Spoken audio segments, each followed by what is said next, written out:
హిందూ ధర్మం ప్రేక్షకులకు నమస్కారం. రుద్రాక్ష జగదరక్ష కార్యక్రమానికి స్వాగతం.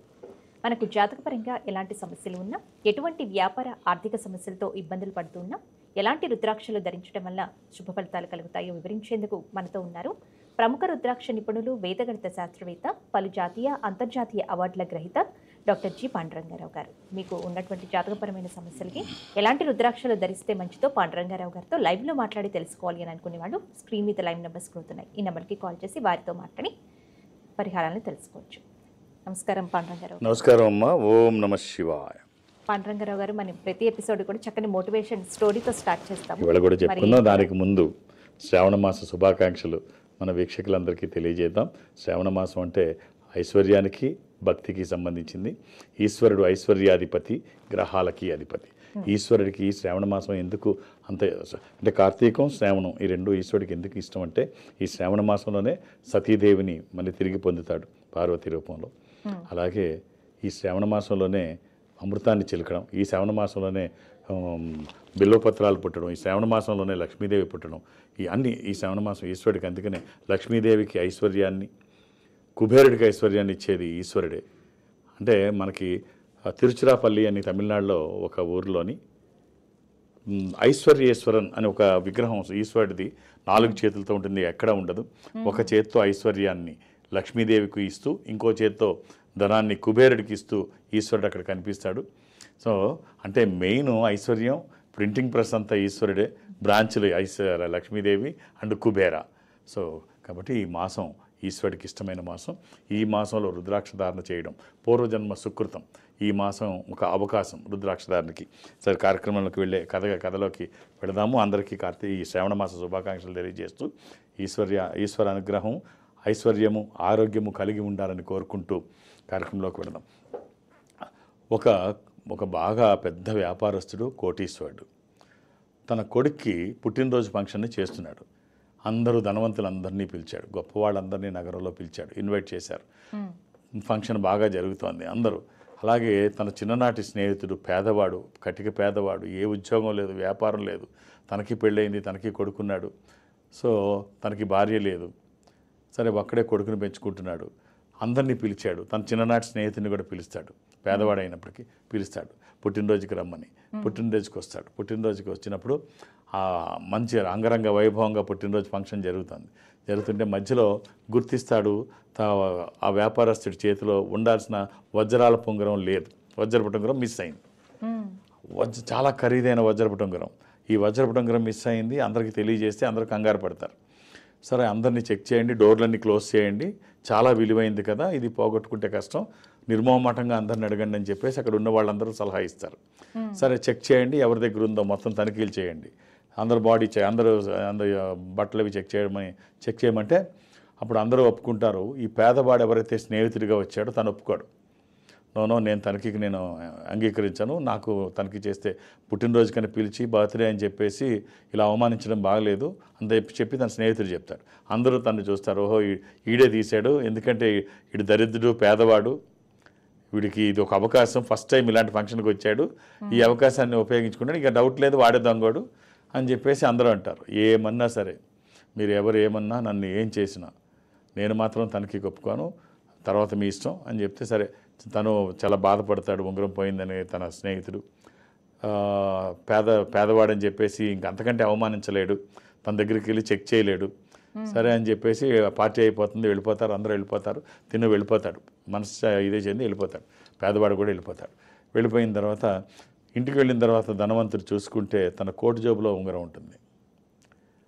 రే, ఎంత పొరపాటు జరిగింది, మంచి ఫంక్షన్ని పాడు చేశాను, అందరూ ఏమనుకున్నారో ఏంటో, ఎవరి మీద నింద పడిందో తెలియదు, ముఖ్యంగా నా స్నేహితుడి మీద ఈ నింద అయితే బలంగా పడింది, తనైతే బాధపడుతూ వెళ్ళిపోయాడు, ముందు తనను పలకరించాలి ఇంటికి వెళ్ళి అని చెప్పి స్నేహితుడి దగ్గరికి ఇంటికి వెళ్తాడు. ఏమిరా, నువ్వు తీయలేదని నీకు తెలుసు, ఇందరూ ఇన్ని మాట్లాడుతుంటే నేను కూడా వారించలేకపోయాను, నేను తీయలేదు, నన్ను చెక్ చేసుకోండి, తనిఖీ చేసుకోండి అని ఎందుకు ధైర్యంగా చెప్పలేదు, నువ్వు తీయలేదని తెలుసు కదా, ఉంగరం నా దగ్గరే ఉంది, అది నా కోటు జేబులో ఉండిపోయింది, నువ్వు తీయలేదని తెలిసినప్పుడు నువ్వు ఎందుకు అంగీకరించలేదు అని అడిగితే, నేను ఎట్టి పరిస్థితుల్లో అంగీకరించలేనురా, నా పరిస్థితి వేరు, అదిగో నా కొడుకు చూడు మంచం మీద పడుకున్నాడు, వాడికి జ్వరము బాగలేదు, అసలు ఆరోగ్యం, వాడు ఎప్పుడో అవి ఇవి కొనిపెట్టమంటాడు, నా దగ్గర డబ్బు లేదు.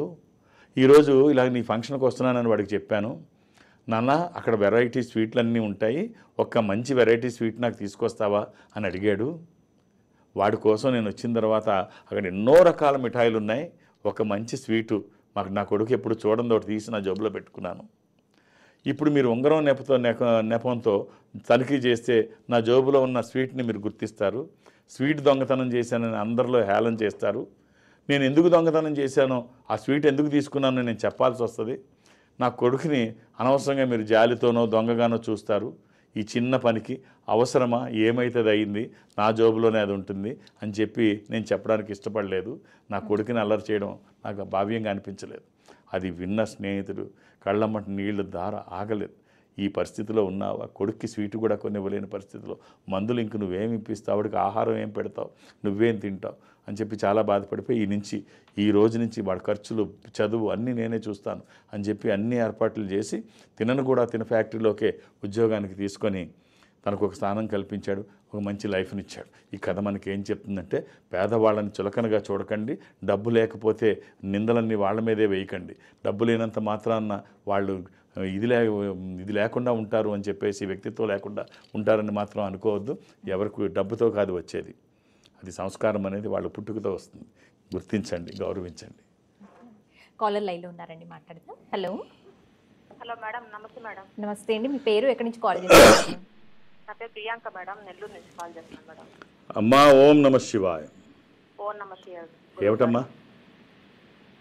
గురుగారు నా జాతకం ఎలా చూడండి. డేట్ ఆఫ్ బర్త్ ఇవ్వమ్మా ఒకసారి. మార్చ్ 21, 1993. 21 March 1993 March 21. ఏం చేస్తున్నావమ్మా ప్రియాంక? హౌస్ వైఫ్ నే సార్. నేను నా భర్త 4 నెలల నుంచి దూరంగా ఉంటున్నాను సార్. అమ్మా ఆదివారం పుట్టినట్టు తెలుసా అమ్మా ప్రియాంక? అవును సార్. నువ్వు ఏం చదువుకున్నావు అమ్మా? MBA చదివాను సార్. ఏం చేసావు MBAలో? Finance sir. ఇది చతుర్దశి కృష్ణపక్షము మాస శివరాత్రి, ఆ రోజు అమావాస్య ముందు రోజు. అవునా సార్? నువ్వు పుట్టినప్పటికి అమావాస్య గడియలు కూడా వస్తున్నాయి ఆదివారం నాడు. ఉదయం 10 నుంచి 10:05 అదే. మీ హస్బెండ్ ఏం చేస్తారమ్మా? ఇది తులారాశి. హస్బెండ్ అసిస్టెంట్ ఆపరేటర్ గా చేస్తాడు సార్. ఏమ్మా? ప్రైవేట్ జాబ్ చేస్తున్నాడు సార్, అసిస్టెంట్ ఆపరేటర్ గా. సో ప్యాచప్ చేసుకోవడానికి అంటే ప్రతి కుటుంబంలో కలతలు లేకుండా ఎవరు ఉండరు, అవి పెద్దవి కాకుండా చూసుకుంటే సరిపోతుంది. అమ్మ జాతకం ప్రియాంక బాగుందమ్మా. ఒక్క రుద్రాక్ష చెప్తాను, అవకాశం. ఏమైనా జాబ్ చేస్తున్నావు అమ్మా? లేదు సార్, ప్రైవేట్ జాబ్ చేయాలన్నా కూడా కుదరట్లేదు. ఎందుకని? గవర్నమెంట్ జాబ్ రావట్లేదు సార్. పిల్లలు? గవర్నమెంట్ జాబ్ రావట్లేదు, ప్రైవేట్ జాబ్ ట్రై చేస్తాను. గవర్నమెంటో ప్రైవేటో ముందు ఒక దాంట్లోకి రా, మా ప్లాట్ఫామ్ మీదకి వస్తే తర్వాత మనకు నచ్చింది తెచ్చుకోవచ్చు, లేకపోతే వచ్చింది మనకి నచ్చినగా వచ్చింది మనకి ఇష్టమైన దానిగా మలుచుకునే అవకాశం ఉంటుంది. ఏదో ఒక దాంట్లోకి ముందు వెళ్ళు. పిల్లలమ్మా? పిల్లలు 2 ఉన్నారు సార్, నాకు 2 బాబులు. ఏదో ఒకటి చేయి, ఏదో ఒక జాబ్లో జాయిన్ అవ్వు, ఏదో దాంట్లో. నాన్నగారు ఏం చేస్తారు? నాన్నగారు నీతో పాటు ఎవరుంటారమ్మా ఇంట్లో? అమ్మ నాన్న వాళ్ళ దగ్గర ఉన్నాను సార్ ప్రస్తుతానికి. సో ముందు ఏదో దాంట్లో జాయిన్ అవ్వు, ఏదో ఓ దాంట్లో. Something is better than nothing. ఖాళీగా ఉంటే ideal brain is devils workshop అంటారు. లేనిపోని అన్నీ వస్తాయి. ఒక రుద్రాక్ష చెప్తాను, వీలైతే వేసుకో. ఒక ద్వాదశముఖి కానీ నవముఖి కానీ 12 ముఖములు కలిగిన ఈ రుద్రాక్ష ద్వాదశ ఆదిత్య స్వరూపం, అంటే సూర్యస్వరూపము. ఉన్నతమైన స్థితి కోసము, అనారోగ్య సమస్యలు లేకుండా బ్రైట్ ఫ్యూచర్ కోసం. అది కుదరకపోతే నవముఖి అమ్మవారి స్వరూపం, విజయాలు చేకూర్చి దోషాలు నివారించేది. ఈ రెండిట్లో ఏదైనా ఒక్కటి వేసుకో. ఇది వచ్చిన తర్వాత మార్పు ఏమిటో నువ్వు చూస్తావు. అంటే మనం చేస్తున్న పనికి దైవికమైన సహకారం. అందులో ఈ మాసంలో రుద్రాక్ష ధారణ ఒక అవకాశం.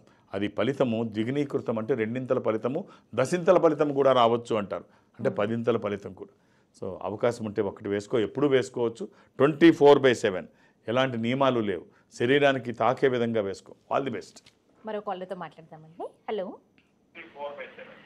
హలో హలో నమస్తే అమ్మా, మీ పేరు ఎక్కడి నుంచి కాల్ చేస్తున్నారు? హలో, నా పేరు కామాక్షి అండి. అమ్మా ఓం నమ శివాయ. ఓం నమ శివాయ అండి. ఏమిటమ్మా? అమ్మ టీవీ వాల్యూమ్ తగ్గించుకుంటే కామాక్షి బాగుంటుంది. బయటకు వచ్చానండి, ఇప్పటిదాకా బయటకు వచ్చాను. వెరీ నైస్, వెరీ నైస్ అమ్మా. అమ్మా డేట్ ఆఫ్ బర్త్? నమస్కారం నమస్కారం సార్. నమస్కారం మీకు, మీ కుటుంబ సభ్యులందరికీ శ్రావణ మాస శుభాకాంక్షలు. ధన్యవాదాలు సార్. అమ్మా చెప్పండి. Thank you very much.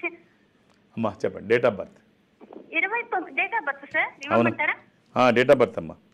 29/10/1984. ఎవరిదమ్మా ఇది? నాదే సార్. అమ్మ సోమవారం పుట్టినట్టు తెలుసు కదా? సార్ అవును సార్. ఎంతమంది పిల్లలమ్మా? ఒక్క బాబు సార్. ఆ రోజు పంచమి, శుద్ధ పంచమి. ఇది వృశ్చిక రాశి, స్కార్పియో. అమ్మ ఒక్క రుద్రాక్ష. ఏం చేస్తున్నావు అమ్మా? నేను లాయర్ని. Very nice, very nice. Practice బాగుందా? పర్వాలేదు సార్. Very nice. ఏ జనరల్గా క్రిమినాలజీనా సివిల్ ఎక్కువ చేస్తారా? సార్ ఇప్పుడు క్రిమినల్ నేర్చుకుంటున్నారా? అవునమ్మా. ఇప్పుడు తేలిక ఎంత నేర్చుకున్నా తక్కువే కదా, అందుకని ఇంకా సీనియర్ దగ్గర ఉంటున్నా. ఈ ముందు ఈ ఆలోచన మారాలి. మనం అన్నీ నేర్చుకున్నాం, మనకు అన్నీ వచ్చు అన్న భావం ముందు మనలో మనం ఇది చేసుకోవాలి, డెవలప్ చేసుకోవాలి.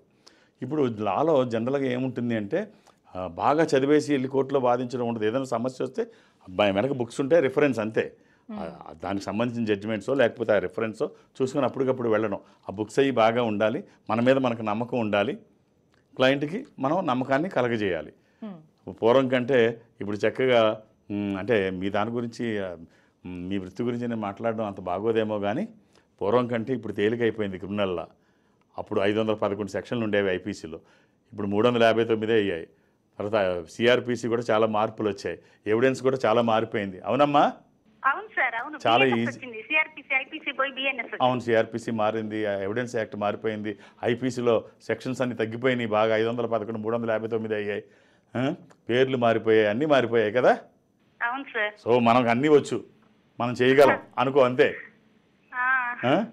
ముందు క్లయింట్కి నమ్మకం కలిగించాలి, మనకు వచ్చు అన్నది. ఇది చాలా ముఖ్యం ఈ వృత్తిలో చాలా ముఖ్యం. బాగుందమ్మా, జాతకం చాలా బాగుంది. ఒక్క రుద్రాక్ష చెప్తాను, వీలైతే వేసుకోండి అమ్మా. ఈ త్రయోదశి ముఖి కానీ ద్వాదశి కానీ, త్రయోదశి ఇంద్ర రుద్రాక్ష, రూలింగ్ రుద్రాక్ష, కమాండింగ్ రుద్రాక్ష. అనుకున్నది సాధించడానికి, సంకల్పం సిద్ధించడానికి, కోరికల సాఫల్యం కోసం జాతకపరంగా అవసరమైంది కూడా త్రయోదశి. అది కుదరకపోతే ద్వాదశి సూర్యస్వరూపం, ఉన్నతమైన స్థితి కోసము, అనారోగ్య సమస్యలు లేకుండా బ్రైట్ ఫ్యూచర్ కోసము. అమ్మ ఈ రెండిట్లో ఏదో ఒకటి సూత్రాల్లో వేసుకుంటే, మధ్యలో కాకుండా ఆ పక్కన కానీ ఈ పక్కన కానీ వేసుకోండి, శరీరానికి తాకే విధంగా చాలా బాగుంటుందమ్మా. ఎప్పుడు 24/7 వేసుకోవచ్చు, ఎలాంటి నియమాలు లేవు. All the best. ఓం నమః శివాయ. పాండురంగారావు గారు, ఈ మధ్యకాలంలో కరుంగడి మాల గురించి ఎక్కువగా వింటూ ఉన్నాము. అసలు ఈ కరుంగడి మాల ఎవరు ధరించాలి, ఇది ఎక్కడ దొరుకుతుంది, ఇది ధరిస్తే ఏమైనా నియమాలు పాటించాలా? ఏముందమ్మా, ఇది ఒక దైవికమైన సంపద ఇది కూడా. సో అది ఏదైనా ఈ మధ్యన ఈ యూట్యూబ్ నాలెడ్జెస్ ఎక్కువైపోయారు, వాట్సాప్ యూనివర్సిటీస్ ఎక్కువైపోయాయి. ఏమీ తెలియకపోయినా అంటే వ్యాపారం చేసుకోవాలి, బతకాలి తప్పని ఎవరు అన్నారు. కాకపోతే ఇలాంటివి చేసినప్పుడు దాంట్లో తర్ఫీదు అవ్వండి, లేకపోతే నాలెడ్జ్ తీసుకొని చెప్పండి. అంతేగాని ఏది పడితే అది యూట్యూబ్లో చూసేసి మేము బిజినెస్ ఇది నమ్మకానికి సంబంధించింది. లేనిపోని అన్నీ చెప్తే సెంటిమెంట్స్ ఉంటాయి. అవి ఎంత దారుణంగా చెప్తున్నారంటే వీటి గురించి, నువ్వు అది చేయకూడదు, ఇది చేయకూడదు, ఇది వేసుకుంటే అబద్ధాలు ఆడకూడదు. అసలు ఒక్క నిజం ఏంటంటే అబద్ధం చెప్పకుండా ఒక్కరోజు గడవదు. ఒక్కరోజు నిజాలు చెబితే ఏప్రిల్ 1 విడుదలని ఒక తెలుగు సినిమా ఉంటుంది, రాజేంద్ర ప్రసాద్ హీరో. ఒక్కరోజు నిజాలు చెబితే ఊరు తగలడిపోద్ది, మొత్తం నాశనం అయిపోద్ది.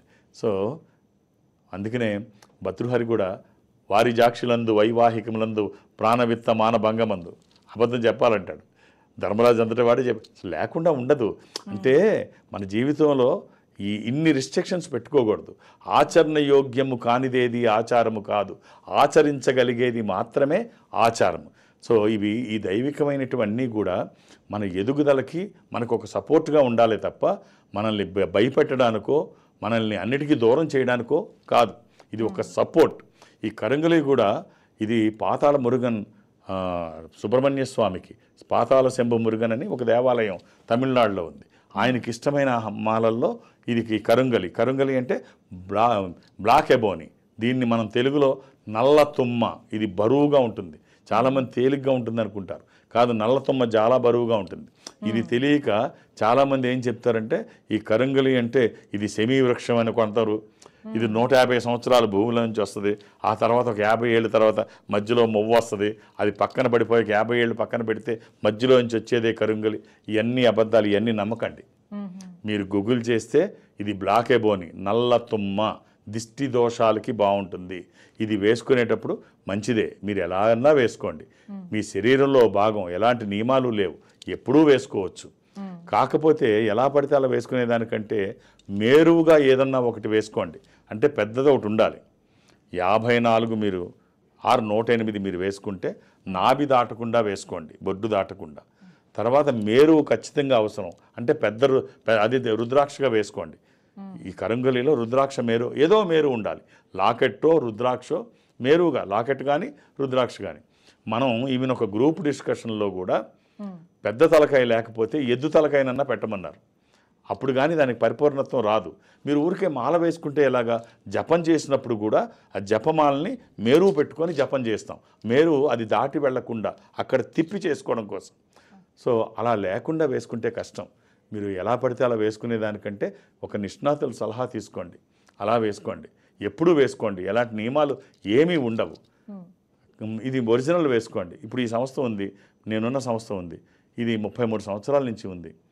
సో వాళ్ళని అడిగితే ఓన్ మ్యానుఫ్యాక్చరింగ్, ఇది బయట నుంచి తేవరు కరంగలి, సొంతంగా తయారు చేసి భారతదేశం అంతా పంపిస్తారు. మీరు కరంగలి ఆర్డర్ భారతదేశంలో ఏ మూలకి వెళ్ళినా ఈ సంస్థ ఉన్న దగ్గరికి అయితే తీసుకోవచ్చు. లేదు మీరు కొరియర్ చేయమంటే కొరియర్ ఛార్జెస్ మీరు పే చేయాల్సి వస్తుంది, ఏ మూలకన్నా పంపిస్తారు. ఆ ఈ కరంగలి మాలతో పాటు ఏ వుడ్లోంచి అయితే ఈ బ్లాక్ ఎబోని ఏ వుడ్లోంచి కట్ చేశారో ఆ మిగిలిన పీసు మీకే పంపిస్తారు ఈ మాలతో పాటు. అది మీరు పూజలో పెట్టుకోండి, నెగిటివ్ ఫోర్సెస్ రావు. ఇది మీరు ధరించండి, బాగుంటుంది. ఇది ఒరిజినల్ అని ఎవరు చెప్పక్కర్లా. మీ ఇంట్లో పెద్దవాళ్ళు ఉంటే ఇది నల్లతొమ్మ కాదో చెప్పమని అడిగితే వాళ్ళే చెప్తారు. ఈ వుడ్ పీస్ ఇస్తారు కదా, సో ఇక్కడ ఒరిజినల్ దొరుకుతుంది. అలా చేయండి, అంతేగాని అపోహలో ఏం అవసరం లేదు. సరైన పద్ధతిలో కింద మేరువుగా ఏదోనో రుద్రాక్షని యాడ్ చేసుకొని లేకపోతే లాకెట్ని పెట్టుకొని ధరించండి, అది పరిపూర్ణత్వం కలుగుతుంది. ఒరిజినల్ ధరించండి, బాగుంటుంది. ఓకే అండి, నెక్స్ట్ కాల్తో మాట్లాడదాం. హలో హలో నమస్తే అండి, మీ పేరు ఎక్కడి నుంచి కాల్ చేస్తున్నారు? నరేష్ అండి, నిజామాబాద్ నుంచి పాండ్రంగ్ గారు. ఓం నమ శివ, ఎలా ఉన్నారండి? బాగున్నానండి. డేట్ ఆఫ్ బర్త్ ఇస్తారా? 3/11/1981 రాత్రి 11 గంటలకు సార్. 3/11/1981 రాత్రి 11 గంటలకు సార్.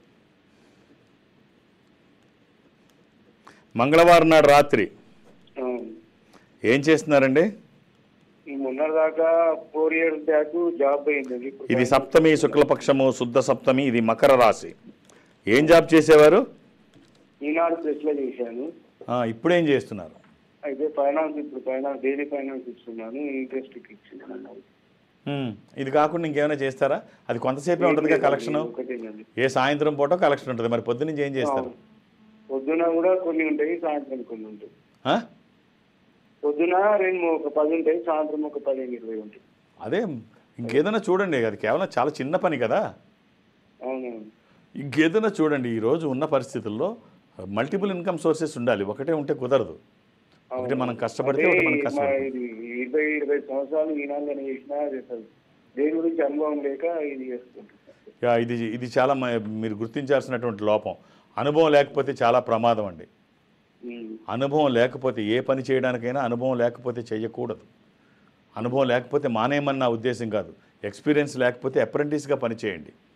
ఒక వ్యాపారం చేద్దాం అనుకుంటే అదే వ్యాపారం చేస్తున్న సంస్థలో మీరు పనికి జారండి. వాళ్ళు జీతం ఇవ్వకపోయినా అనుభవం కోసం ఆ సంస్థ ఎందుకు డెవలప్ అయింది దగ్గరుండి గమనించే అవకాశం మనకుంటుంది. ఇందులో ఏమైనా పొరపాట్లు ఉంటే ఈ పొరపాట్లు నేను చేయను, నేను సరి చేసుకుంటాను, మనం చేసుకునేటువంటి అవకాశం ఉంటుంది. అది మీరు అక్కడ పని చేసినప్పుడు మాత్రమే. కాబట్టి అనుభవం లేకపోతే తప్పు లేదు, కానీ అప్రెంటిస్గా పని చేయకపోతే తప్పు. మిమ్మల్ని మీరు గుడ్డిగా నమ్మితే తప్పు. అవగాహన పెంచుకోండి, ఇది చాలా అవసరం. ఒక 7 ముఖాలు, 10 ముఖాలు, ఏకముఖి, ఈ 3 రుద్రాక్షలు అవకాశం ఉంటే ధరించండి. 7 ముఖాలు లక్ష్మీ స్వరూపము, శని దోషములకి మంచిది. దశముఖి విష్ణు స్వరూపము, మానసిక ఒత్తిళ్లు తగ్గడానికి, వాస్తు దోషములు పోవడానికి, న్యాయపరమైన చిక్కులు అధిగమించడానికి. ఏకముఖి రుద్రస్వరూపము, అపమృత్యు బాధలు లేకుండా. ఈ 3 కలిపి కానీ 3 ఏదన్నా ఒకటి కానీ. All the best. పాండురంగారావు గారు నెక్స్ట్ కాల్తో మాట్లాడదామండి. హలో హలో, నమస్తే అండి, మీ పేరు ఎక్కడి నుంచి కాల్ చేస్తున్నారు? మేము రామడుగు మండలం కరీంనగర్ జిల్లా. ఓం నమ శివాయ అండి. ఓం నమ శివాయ. ఎలా ఉన్నారు? బాగున్నాం సార్. నాకు ఒకటి ఏది ఆరోగ్యం బాగుండలేదు సార్. ఏమని ఆరోగ్యం అండి చెప్పొచ్చా? అడగచ్చు. దానికి ఏంది అని అంటే నాకు కొద్దిగా కాలు మొక్కలు అరిగినాయని చెప్తున్నాడు డాక్టర్ దగ్గరికి వెళ్తాను. అదే ఏంది ఓ కింద పాదం కాడ కొద్దిగా నిన్న మొన్న ఇది ఏం కాలేదు, టీమ్ వచ్చింది. అదే ఇంట్లో ఇది ఎన్ని డబ్బులు తెచ్చినా కూడా ఆగట్లేదు. ఎంత మీ వయసు? నాది 40 ఉంటుంది సార్. 40కి 2 మోకాళ్ళు అరిగిపోయాయా? ఏం పని చేస్తారు? డాక్టర్ నిన్న మొన్న చూపించాను. డాక్టర్ చెప్తే నిజమే కదా, పరీక్ష చేసే చెప్తారు కదా, ఎక్స్రే తీసిన తర్వాతే చెప్తారు. ఎక్స్రే తీసిన తర్వాతే చెప్తారు. ఎక్స్రే తీసుంటారు, ఎక్స్రే కూడా తీయించాను సార్. మరి చూసి వాళ్ళు చెప్తారు కదా, వాళ్ళు చెప్తే కరెక్ట్. ఏం పని చేస్తారు మీరు అంతగా అరిగిపోయాయి? నేను టైల్స్ దుకాణంలో పనిచేస్తాను సార్. టైల్స్ దుకాణంలో పనిచేస్తారు. మరి చూడండి, ఇప్పుడు మీరు ఎక్కడ ఉంటారు? నేను రామాడు మండలం దత్తోయిపేట గ్రామం సార్. చూడండి, ఇప్పుడు తెలంగాణ ప్రభుత్వం ఈ ఆపరేషన్లు ఇక్కడ గవర్నమెంట్ గాంధీ హాస్పిటల్లో చేస్తున్నారు, మోకాళ్ళకి ఖర్చు లేకుండా. అన్ని ప్రభుత్వమే చూస్తోంది. చూడండి, తేలిగ్గా అయిపోద్ది. బయట అయితే చాలా ఖర్చుతో కూడుకున్నది. అవి మార్చేస్తారు, ఏమి ఇబ్బంది ఏమి ఉండదు. ఒక్క రుద్రాక్ష చెప్తాను, వీలైతే వేసుకోండి. సింపుల్గా 7 ముఖాలు. ఇది లక్ష్మీ స్వరూపము, శని దోషములకి మంచిది. అవకాశం ఉంటే ధరించండి, ఆరోగ్యానికి మంచిది. ఒక సపోర్ట్ ఫినాన్షియల్గా బాగుంటుంది. వయసుతో పాటు కొన్ని వస్తాయి, కొన్ని ఇది వంశపారంపర్యంగా కొన్ని వస్తాయి. ఏం చేస్తాం, తేడా వస్తే సరి చేసుకోవాలి. ఆల్ ది బెస్ట్ అండి. ఈ గురువారం ఎక్కడ అందుబాటులో ఉంటున్నారు పాండురంగారావు గారు? ఈ గురువారం నేను బెంగళూరు వెళుతున్నాను. బెంగళూరులో కొన్ని గంటల మధ్యాహ్నం వరకే ఉంటాను. మీరు 2-3 పేర్లు ఇవ్వకుండా ఒక్కొక్క పేరే అక్కడ నమోదు చేయించండి. నాకు సంఖ్య కాదు కావాల్సింది, సమయం ఇస్తే మీ జాతకాన్ని బాగా అనలైజ్ చేయగలను అన్న నమ్మకం నాకుంది. బెంగళూరు కూడా పెద్ద నగరము. మీరు 2-3 పేర్లు ఇస్తే నాకు కష్టం అవుతుంది. మధ్యాహ్నం వరకే ఉంటాను. 2 గంటలు మాత్రమే నేను అక్కడ ఉంటాను, 1 గంట వరకే. అర్థం చేసుకొని సహకరించండి. అలాగే హైదరాబాద్లో కలవడానికి నేను ఎవరికి అపాయింట్మెంట్స్ ఇవ్వను, ఏ రికమెండేషన్స్ తీసుకోను. నన్ను కలవడానికి ఇవేమీ అవసరం లేదు. దూర ప్రాంతాల నుంచి కూడా ఇక్కడి వరకు రావక్కర్లేదు. ఈ సంస్థ అన్ని చోట్ల ఉంటుంది. నేను సౌత్ ఇండియా అటెండ్ అవుతాను. సౌత్ ఇండియాలో ఈ సంస్థకి దగ్గరగా మీరు ఉంటే మీరు అక్కడికి వెళితే వాళ్ళు నాతో మాట్లాడిస్తారు. అది చెన్నై కావచ్చు, బెంగళూరు, విశాఖపట్నం, విజయవాడ, తిరుపతి, రాజమండ్రి, శ్రీశైలం, వేములవాడ, కాళహస్తి, ఏదైనా మీరు అక్కడికి వెళితే వాళ్ళు నాతో మాట్లాడించే ప్రయత్నం చేస్తారు. మాట్లాడే ప్రయత్నం నేను చేస్తాను. ఆ విధంగా నాతో మాట్లాడినా, డైరెక్ట్గా హైదరాబాద్ వచ్చి నన్ను కలిసినా, లేదు రేపు గురువారం నాడు బెంగళూరులో నన్ను కలవాలనుకున్నా ఒక్కొక్క పేరే నమోదు చేయించండి, 2-3 చేయించొద్దు. అర్థం చేసుకొని సహకరించండి. రుద్రాక్షల విశిష్టతని గురించి చాలా చక్కగా వివరించారు పాండురంగారావు. ఓం నమ శివాయ. ఇదండి వంటి రుద్రాక్ష జగద్రక్ష కార్యక్రమం. తిరిగి మరో కార్యక్రమంలో మళ్ళీ కలుసుకుందాం. నమస్కారం.